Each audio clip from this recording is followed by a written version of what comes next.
다 했습니까? 10번까지 했습니까? 9번까지 했습니까?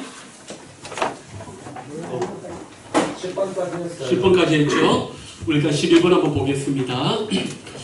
당신도 신앙생활을 하면서 두려움을 느낄 때가 있었는가? 그 이유는 무엇이었는가? 이렇게 있잖아요. 여러분, 우리가 두려움이라고 할 때, 한국말은 두려움에 해당되는 여러 단어가 있어요. 두려움이 있고 또 무슨 단어가 있죠? 불안. 불안. 불안. 그렇지. 또 초조. 또 공포.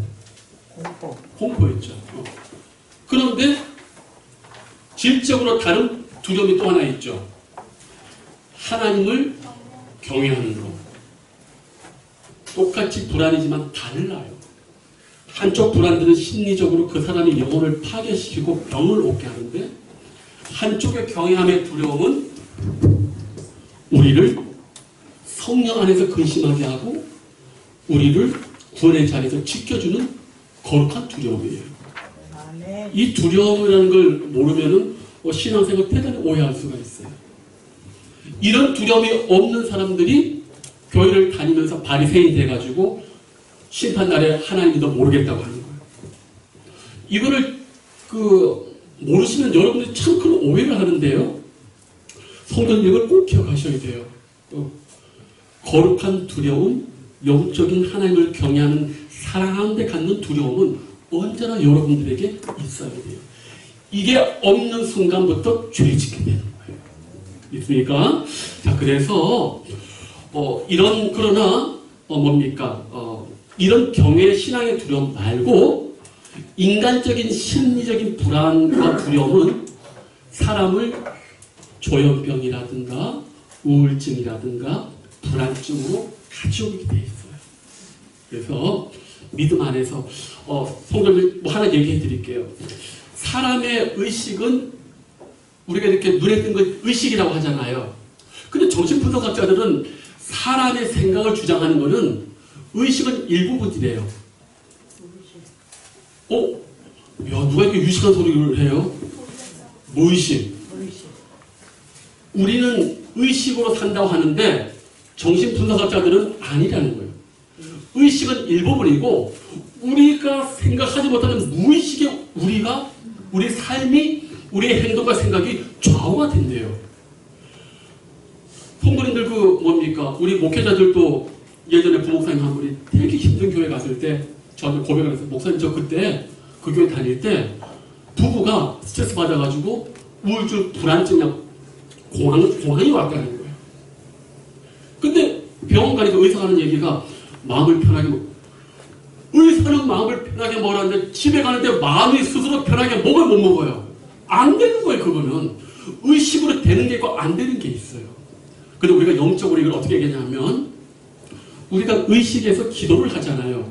믿음과 말씀으로 기도를 하죠. 그러면 우리가 기도하고 우리가 말씀으로 대내던 이것이 우리의 무의식으로 들어갑니다.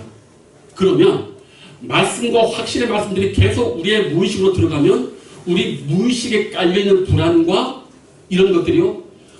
말씀이 들어가는 만큼 밑에 빠져나오게 되는 거예요. 그래서 말씀을 외우고 암송하고 묵상하는 게 그래서 중요한 거예요. 아시겠습니까? 제가 별거 아니지만 간증하는 게 있지 않습니까? 제가 우리 시골 동네에서 맨날 중학교, 고등학교 때, 초등학교, 중학교 때 귀신한테 몰리는 꿈. 우리 집에 한번 가보실 날이 있을는지 모르겠지만 뒷산에서부터 귀신한테 쫓겨가는 꿈을 그렇게 많이 꿨어요. 그럴 수밖에 없지.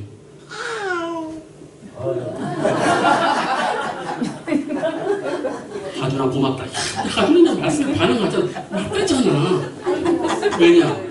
집에서 우리 어머님이 하나님을 모르니까 의지하려고 돈도 없는데 종갓집 맞이 씹어 와가지고 맨날 제사를 지는 거. 돈은 없는데. 그때는 이해를 못했어요. 왜요? 왜 제사를 지낼까? 그렇게라도 해야지 마음이 위로가 되니까. 어머님은 그걸 통해서 혹시라도 조상님이 정말 복을 줄까? 그걸 의지한 거거든. 그랬더니 복은 나는 맨날 굶는 거야.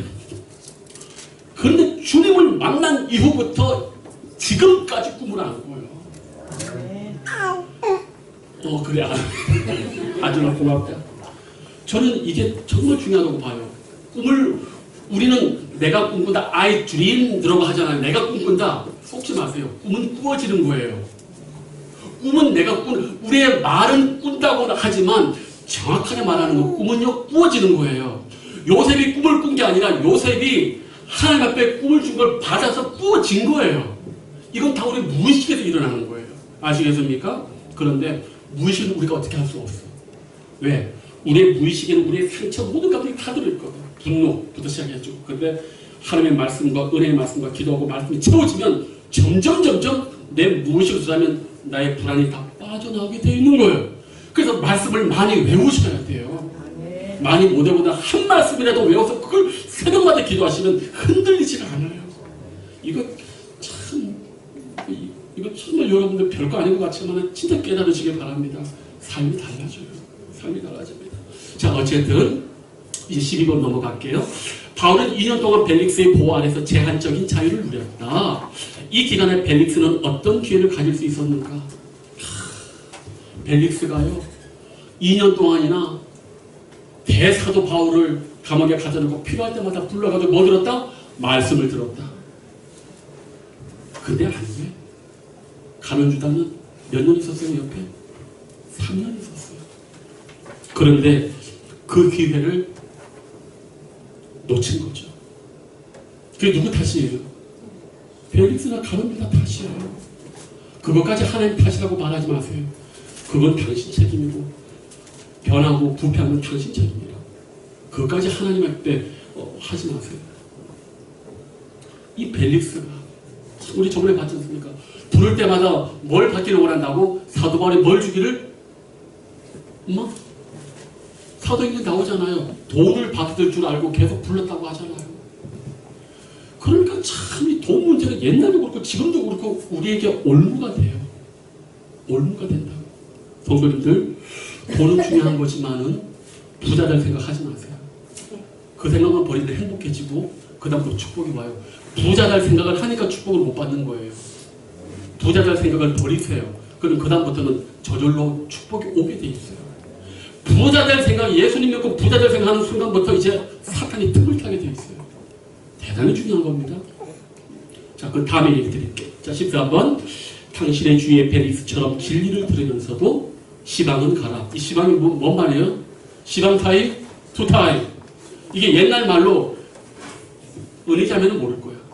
시방이 뭔 말인 줄 알아요? 지금이라는 옛날 어른들 하는 말이에요. 도시에서 살았나 보지? 전주 도시에서 살았나 보지? 강원도 촌놈이 나도 아는데. 시방, 지금은 가라. 다음에 생각해보자. 아니요. 하나님의 복음이 떨어질 때 다음 하는 순간 그 사람 이미 심판 아래 놓여 있는 거예요. 믿습니까? 자, 그래서 여기 보니까 머뭇거리는 사람이 있는가? 이런 사람들에게 필요한 것은 무엇인가? 당신은 이들을 어떻게 도울 수 있겠는가? 어쩔 수 없습니다. 당신 지금 위험한 처지에 놓여 있습니다. 심판 아래 놓여 있습니다. 돌이키셔야 됩니다. 언제 어느 때 주님이 오실 줄 모릅니다. 라고 말할 수밖에 없어요. 자, 우리 여기 거 마치고 넘어갈게요. 빌레몬 넘어갑니다. 12번 빌레몬. 우리 밑에 그 작은 그 진한 볼루처럼 되어 있죠. 형제를 갖고 다 좀 읽어봅니다. 시작. 형제를 갖고 자기 역할을 했던 사람. 자, 우리 신약 350페이지 한번 찾아볼까요? 빌레몬서는 1장으로 되어 있어가지고 어려워요. 디도서 다음에 있어서 찾기가 어려운데 350페이지, 351페이지를 찾으면 있습니다. 보이십니까? 네. 자, 오늘 다 읽지 않고요. 일단은 8절하고 12절까지만 한번 읽겠습니다. 제가 우리 다 같이 제가 읽겠습니다. 이러므로 내가 그리스도 안에서 아주 담대하게 내게 마땅한 일로 명할 수도 있으나 도리어 사랑으로서 간구합니다. 나이가 많은 나 바울은 지금 또 예수 그리스도를 위하여 갇힌 자 되어 갇힌 자 중에 낳은 아들 오네시모를 위하여 내게 간구하노라. 그가 전에는 내게 무익하였으나 이제는 나와 내게 유익함으로 내게 그를 돌려보내니 그는 내 신복이라. 아멘. 자, 여기 사람 이름이 나와요. 빌레몬하고 오네시모가 나와요. 빌레몬은 누굽니까? 이걸 꼭 기억하세요. 오네시모는 노예고요. 오네시모가 노예고요. 빌레몬은 오네시모의 뭐예요? 주인이에요. 그리고 골로새 교회의 유력한 하나님의 사람이 이 빌레몬입니다. 자, 그런데 오늘 무슨 일이 벌어졌냐? 노예 오네시모가 무단이탈했어요. 근데 그냥 무단이탈한 게 아니야. 18절 보니까 그가 만일 내게 불의를 하였거나 내게 빚진 것이 있으면 불의로 금전을 훔쳐 달아갔거나 금전적인 손해를 가지고 갔어. 용서돼야 안 돼요. 이 노예 종놈이 그냥 토낀 게 아니라 주인에게 금전적인 해악을 끼치고 도망을 갔는데 어디로 도망갔냐? 감옥에 갇혀있는 바울에게 온 거야. 자, 성도님들 이거 오늘 잘 들으셔야 돼요. 뭐 빌레몬서도 별로 목사님들 설교를 잘 안 하시는데 잘 들어보셔요. 노예제도가 세계 역사상 AD 3세기가 거의 3세기 거의 말에 됩니다. 그럼 이때는 어때요? 노예제도가 있어요, 없어요? 있죠. 근데 보십시오. 누구는 잘 태어나서 귀족이 되고 누구는 잘못해서 노예가 된다. 불합리해요, 불합리하지 않아요? 어떤 인간도 어떤 인간을 노예를 할 만한 없어요. 그가 아주 사악한 거예요. 인간으로서 다른 인간을 짓밟고 하는 게 얼마나 사악하고 죄질이 나쁜지 우리가 알으셔야 돼요. 인간은 인간으로 태어났기 때문에 무조건 존중받아야 돼요. 아시겠습니까? 그 사람이 밥벌이를 하든 못하든 그 사람은 인간이고 하나님의 형상으로 되기 때문에 무조건 사람으로 살 가치를 부여받은 거예요. 이걸 기억하셔야 돼요. 아시겠습니까? 자, 그런데 이때 초대교회에도 문제가 많았어요. 왜? 노예로 사는 게 쉽습니까? 쉽지 않습니까? 어렵습니다. 그런데 노예들이 보통 도망을 가잖아요. 그럼 많이 잡힙니다. 두 가지가 있어요. 매를 엄청나게 맞습니다. 맞다가 죽는 사람도 많고 또 하나는 어때요? 그 다음에 십자가형으로 죽입니다. 또 노예가 도망가다 잡히면. 그런데 예외가 하나 있어요. 이 종이 자기가 도망친 자기가 도망친 주인의 친구. 근데 그 친구가 자기를 변호해 줄 수 있는 친구일 때 가면 그 노예를 함부로 못합니다. 그렇지만 오네시모가 바울에게 갈 때 이걸 의도하고 간 건 아니라고 봐요. 그죠? 의도하는 건 아니에요. 그런데 사도 바울은 이 빌레몬에게 존경을 받고 있었기 때문에, 그리고 이 오네시모가 여기 갇힌 자 중에 낳은 아들, 아마 그 감옥에 찾아왔을 때 아마 복음을 전했던 것 같아요. 너 그렇게 하면 안 되지. 갇힌 자 중에서 복음으로 이 사람이 새롭게 갱신이 되니까 바울이 나선 거예요. 네가 나를 주의 종으로 인정한다면 내가 하는 말을 좀 들어줬으면 좋겠다. 이렇게 오늘 일이 지금 이렇게 된 겁니다. 아시겠습니까? 그러니까 이 사람의 과거가 어때요? 나빠.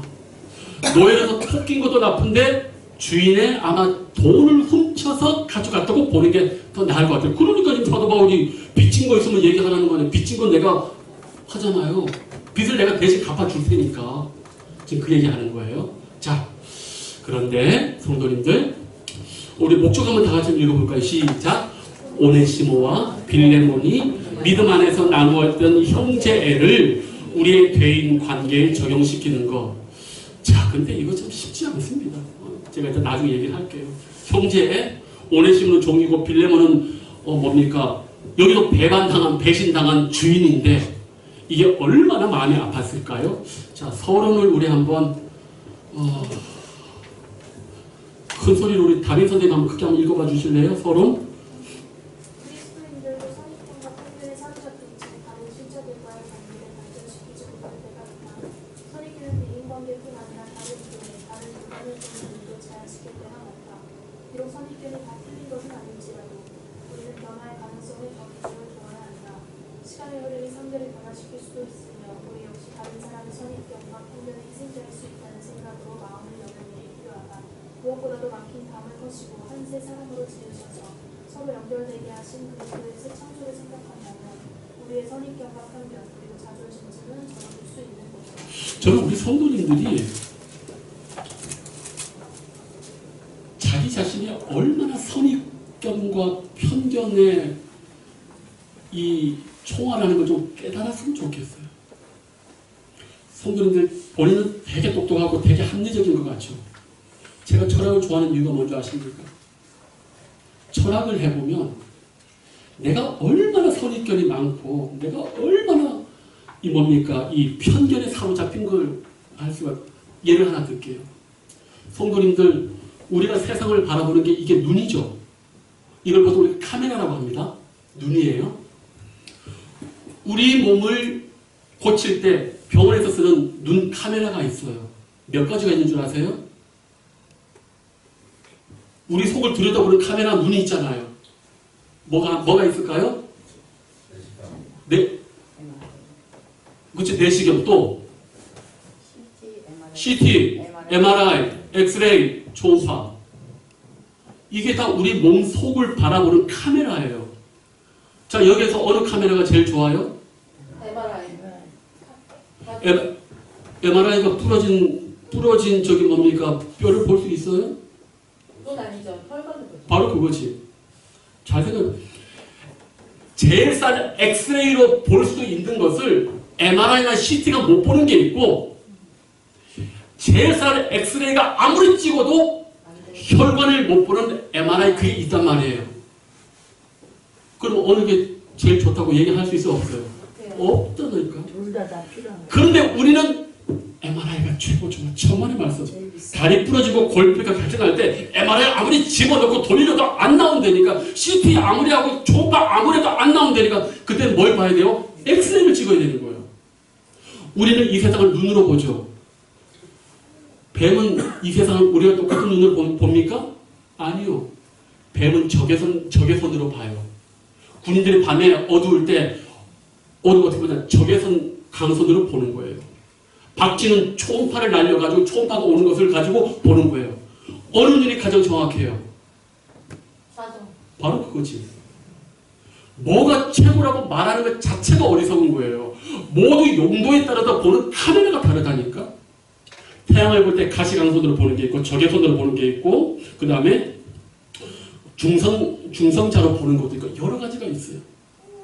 생명의 눈에는 빨간 거 파란 거 잘 안 보여요. 여러분 시리에 2.0 사람하고 1.0 사람이 있어요. 누가 보는 게 더 정확해요? 뭐 2.0도 되겠지. 근데 잘 보십시오. 세상을 바라보는 우리의 시각조차도 우리가 얼마나 부족한 카메라를 갖고 있는지를 아셔야 되는 거예요. 우리가 지금 이렇게 보고 있는데 뭔 소리요 이게? 응아하는 소리요. 응아하는 소리. 애기가 자는 소리요? 응아하는 소리. 방에 있어요. 아 그래요? 좋아요. 어쨌든 생명의 소리는 괜찮아요. 성도님, 그래서 여러분들이요, 그런데 이걸 알게 되는 사람들이요, 내가 대단히 편견이 심하다는 걸 알게 되면 사람이요, 그 다음부터 어때요? 부드러워져요. 이걸 못 깨달은 보수적인 사람들이 폭력적이 되는 거예요. 왜? 자기가 틀린다는 생각을 한 번도 안 해요. 그래서 보수적인 부모들이 자식들에게 손을 대는 거예요. 배운 부모들이 왜 손을 안 대는 줄 아십니까? 내가 혹시 이 아이에 대해서 잘못 알 수도 있으니까 열어놓고 얘기하는데, 이 못 배운 보수적인 이 사람들은 지가 알고 있는 게 다라고 해가지고 자식이 자기가 생각 조금만 때리는 거예요. 이걸 여러분이 아셔야 돼요. 그래서 여러분이 많이 배우셔야 된다고.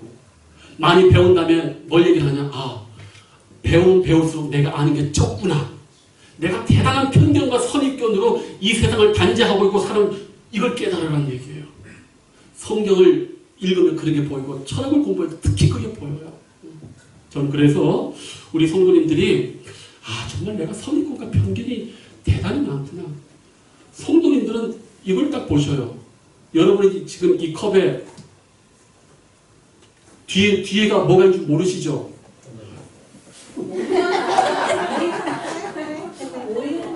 영안이 열렸어? 아멘.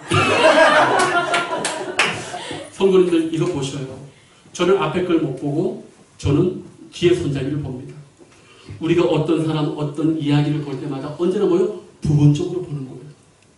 그래서 사도 바울이 고린도서 13장에 또 우리가 부분적으로 보고 부분적으로 안다고 하잖아요. 왜? 고린도 교회에 못 배운 그 노예들이 많았는데 이 사람들이 최고로 치는 사람들이 뭐냐? 이상한 거 보는 사람, 이상한 방언하는 사람, 뭐 예언한다는 사람, 그리고 똑똑하다는 이 궤변론자들을 최고 좋아했거든. 사도 바울이 얘기해, 야, 지금 우리가 부분적으로 알고 부분적으로 보는데 뭘 그런 걸 가지고 목숨을 거냐? 그게 한 거 아니에요. 그래서 성도님들, 우리가요, 정말 얼마나 많은 선입견과 편견을 가지고 있는지만 아시면 돼요. 그걸 아시는 순간 우리가 대화가 되고 싸움을 안 하게 됩니다. 이해되시죠? 이게 정말 중요합니다. 부부 생활에서 이게 제일 중요해요. 내가 좋아하는 걸 강요하지 마세요. 내가 좋아해도 상대방이 싫어하면 사랑으로 행해주는 포옹이에요. 그래, 아멘 하잖아. 애기가 아멘 하잖아. 자, 우리 1번 한번 볼게요. 하나님은 다양한 배경과 성격을 지닌 사람들을 부르셔서 신자가 되게 하신다. 이들이 서로를 형제, 자매로 느끼는데 방해되는 장애물들은 무엇인가? 바로 선입관, 편견, 자존심이죠. 왜? 우리 집에서는 밥을 먹을 때 아버지가 엄해가지고 소리를 내지 말라고 해. 그 교회를 와서 밥을 먹는데 맞은편에 김 집사는 편안하게 즐겁게 떠들면서 먹어. 근데 그 김 집사는 집에서 워낙 가정이 평화롭게 보통 지금 오후만에 밥 먹고 나는데 거기는 무조건 가정에서 모여 부모들하고 자식들하고 30분씩 밥 먹으면서 다투면서 얘기를 하는데 전혀 문제가 없어. 둘이 모여서 밥을 먹는데 한쪽 이 사람 왜 이렇게 많이 났지? 근데 말하신 분은 이분은 뭐 장사가 났나? 지금 뭐 우환이 있나? 다르다니까. 누가 옳아요? 누가 옳다고 할 수 없어요. 서로 맞춰가야 되는 거예요. 아시겠죠? 그래서 교회가 어려운 거예요. 교회가. 제가 아무리 설교 잘해도 25% 설교 절대 은혜 못 받아. 밥을 사줘도 안 돼. 왜? 기질적으로 나랑 맞지가 않아요. 이게 어려워요. 여러분이 어디를 가도 전부 다 여러분에게 100% 호의를 주지 않습니다. 보자마자 준 것도 없고 말한 것도 없는데 그냥 기분이 나쁜 사람들이 4분의 1은 된다니까. 이게 기질적으로 안 좋은 거야, 이게. 이해되세요, 이게? 여러분들 다 그거 있지 않습니까? 이걸 우리가 알으셔야 돼요. 그래서 그거 가지고 섭섭할 필요가 없어요. 원래 그런 거예요, 원래가. 아멘? 이거 깨달으셔야 돼요. 그래서 상처받을 필요도 없고, 뭐 잘할 필요도 없고, 그냥 평상시대로 하면 되는 거예요, 그냥. 그게 우리 교회의 아주 중요한 신비 중에 하나고, 부부도 마찬가지예요. 둘이 똑같아서 끌리는 게 아니에요. 다르기 때문에 끌린다니까. 이거 대단히 중요합니다. 야, 저는 올해가 55세. 살면 살수록 우리 집사람이랑 안 맞나? 너무 안 맞아. 그런데도 안 맞기 땡스 하시는 거예요? 안 맞는데 그렇게 좋아. 안 맞으면 싫어야 되잖아. 안 맞는데 좋아. 이게 하나님의 뜻이라니까. 뭐 이혼해도 우리 안 원래 안 맞아, 이 사람아. 원래 안 맞아. 그게 그런 소리 하지도 말아요. 원래 안 맞는 거예요. 거기 하나님의 뜻이 있는 줄로 믿습니다. 그래서 서로 성도님들, 우리가 다 여기 지금 달라요. 서로 다 다릅니다. 그러나 내 생각을 내려놓으셔야 돼요. 하나님이 용납하셨기 때문에. 하나님이 용납해서 이 교회 왔는데 내가 뭐라고 그 사람이 갔다 얘기할 수 있겠어요? 우리는 절대 비판하고 판단하면 안 됩니다. 믿습니까? 그런 걸 우리 알으셔야 돼요. 오늘은 좀 빨리 끝내. 요거 2번까지만 하고 끝낼게요. 오늘 뭐 좀 할 게 많아가지고 뭐 청소도 해야 되고. 자, 노예 제도가 정착된 당시 사회에서는 그리스도인들이라 할지라도 제도를 바꿀 수 있는 아무런 권위를 갖고 있지 않았다. 그래서 바울도 제도 안에서 지혜롭게 행하라고 여러 서신에서 쓰고 있다. 빌레몬서를 읽으라. 만약 당신이 빌레몬이라면 바울에게서 온 이 편지를 받고 싶겠는가? 가부간의 이유를 설명하라. 자, 종놈이 그냥 준 게 아니라 엄청난 금전적인 손해를 끼치고 도망을 갔는데 그놈이 올 때 이 빌레몬서라는 서신을 가지고 왔는데 그걸 써준 분이 사도 바울 선생이에요. 자, 편지를 가지고 왔는데 받고 싶겠어요? 안 받고 싶겠어요? 우리 솔직하자고. 우리 솔직하자고. 이 편지 딱 열기 전에는 빌레몬이 화가 났을 거예요. 왜? 그럴 수 있잖아요. 화났을 거예요. 그런데 딱 열어보니까 뭐 다음 주에 하겠지만 사도 바울이 빌레몬을 대단히 신뢰하고 합니다. 이 골로새 교회에 지금 빌레몬이 있었는데 이 빌레몬은 사람이 성도들에게 아주 칭찬을 받는 사람이에요. 믿음과 사랑과. 그래가지고 성도들이 이 사람만 보면 평안을 얻고 기쁨과 위로를 얻었대요. 대단한 사람이죠. 많은 사람들이 왜 교회를 가기 싫어하느냐. 그 교회 가면 시험 드는 사람이 있어요. 나만 보면 화내고 나만 보면 잔소리하고. 제발 그러지 마세요. 전도하면 뭐예요? 와보니까 아닌데. 목사님 열심히 전해서 오라고 하면 나한테 전화해요. 솔직히 다 얘기합니다. 뭐 때문에 교회 못 오겠다고. 근데 제가 성도님들 개인적으로 얘기 안 하잖아요. 제발 그러지 마세요. 제발. 전도를 죽도록 했더니 왔더니만 쳐다보지도 않고 냉랭하고. 왜 그러시는 거예요 도대체? 하나님 교회에서. 응? 성도님들 제발 우리가 여기는 내 성격대로 신앙생활 하는 데가 아닙니다. 저는 제발 우리 성도님들이 새로운 분들이 오면 아버지의 마음으로 사랑해주고 용납해주고 좀 싫은 것만 보지 말고 좀 좋은 걸 좀 많이 봐주셨으면 좋겠어요. 하나님이 용납했는데 왜 우리가 용납을 못해요? 우리가 뭐라고? 응? 오네시모로가 서신을 딱 가져가 빌레몬이 꼼짝을 못해요. 그래서 여기 보면은 빌레몬과 오네시모로를 누가 지금 중재를 해주냐 하면 사도 바울이 중재합니다. 그래서 루터가 이 빌레몬서를 뭐라고 얘기를 했냐면 우리 모두는 주인에게서 도망친 오네시모로와 같아. 맞죠? 하나님 아버지께 다 도망간 죄의 노예 아닙니까? 그런데 사도 바울이 오네시모를 빌레몬에게 보내면서 중재한 것처럼 그리스도께서 하나님 아버지께 도망친 죄인 우리를 중재하셨다. 빌레몬서는 그것을 우리에게 보여주고 있다라고 얘기를 합니다. 그리고 성도님들 중보자가 참 중요합니다. 어떤 얘기가 있으면 딱 그 중간에서 그렇게 함부로 말하지 마. 그게 정말 그 사람 얘기 다 들어봤어? 이렇게 해야지. 맞아 나도 그렇게 생각해. 이거 하기 싫다는 거야. 교회 안에서. 위로자가 되고 중보자가 돼야 되는 거예요. 이 오네시모로가 이게 거의 그 당시로 하면 죽을 사람이에요. 근데 사도 바울이 얘기하지 않습니까? 그렇게 하지 말자. 그러기 사람을 용납하자. 다시 한번 기회를 주자. 다음 주에 그거 할 거예요. 어쨌든 저는 우리 사랑하는 성도님들이 형제와 복음을 가지고 정말 아름답게 중보의 역할을 잘 감당하시길 축복합니다. 광고 하나 드릴게요. 오늘까지 구역장님들은 신방을 받겠다고 하시는 분들의 명단을 저에게 제출을 해주시고 억지로 강요하지 마시고 받으실 수 있는 분들만 자연스럽게 명단을 제시해 주시길 바랍니다. 기도하겠습니다. 아버지 감사합니다. 오늘 우리가 이제 빌레몬서를 바라보게 되는데 그리스도 안에서 여러 부족함과 오해가 있습니다. 아버지 하나님 서로가 서로를 이해하게 해주시고 주님의 용서하심을 가지고 서로를 바라볼 수 있도록 주님 도와주시옵소서. 미움과 다툼과 전쟁이 있는 곳에 평화의 중보자 우리 모두 사도 바울을 담게하여 주시옵소서. 이제는 우리 주 예수 그리스도의 은혜와 하나님 아버지의 사랑하심과 성령의 감화감동 충만하심을 이 시대에 사랑의 중보자, 위로의 중보자, 평화의 사도가 되어 주님을 기쁘시게 하고 하나님의 교회를 아름답게 섬기기를 원하는 우리 희락의 모든 성도님들 머릿머리 위에 이제부터 영원토록 함께 하시기를 간절히 축복하옵나이다. 아멘.